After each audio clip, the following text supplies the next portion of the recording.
আজকের ভিডিওতে জানব শ্রী শ্রী জগন্নাথ দেবের লীলা পর্ব 18 সুন্দর অলঙ্কার একটি সত্য ঘটনা অবলম্বনে।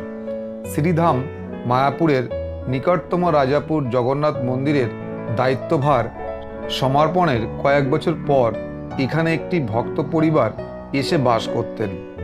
পিতার নাম ছিল সাধন সিদ্ধি প্রভু। একদিন তার ছোট ছেলে ডালিম খুব বিচলিতভাবে কাঁদতে কাঁদতে দৌড়িয়ে এলো। মা জিজ্ঞাসা করলেন, কি হয়েছে, কাঁদছো কেন? তাকে শান্ত করার পর সে তাকে বলল, আমি মন্দিরে গিয়েছিলাম, সেখানে দেখলাম যে সুভদ্রা দেবী তার পোশাকে একটি সুন্দর অলংকার পরে রয়েছেন। আমি ওটা নিতে চেয়েছিলাম, সেই জন্য ভিতরে গেলাম ওটা নেওয়ার জন্য। কিন্তু আমি যেই সুভদ্রা দেবীর পোশাক থেকে ওটা খুলে নিতে গেছি, তখন সে ফুপিয়ে কাঁদতে শুরু করলো।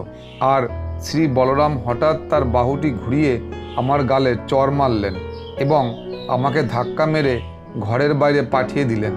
আমি ডিগবাজি খেয়ে বাইরে ছিটকে পড়েছি। এভাবে রাজাপুর ধামে অপূর্ব সব লীলা চলছে। নীলাচলের নীল মাধব প্রভু জগন্নাথ, ভক্তজনে কৃপা করো, দাও আশীর্বাদ। জয় জগন্নাথ। হরে কৃষ্ণ কৃষ্ণ কৃষ্ণ কৃষ্ণ হরে হরে, হরে রাম রাম রাম হরে হরে।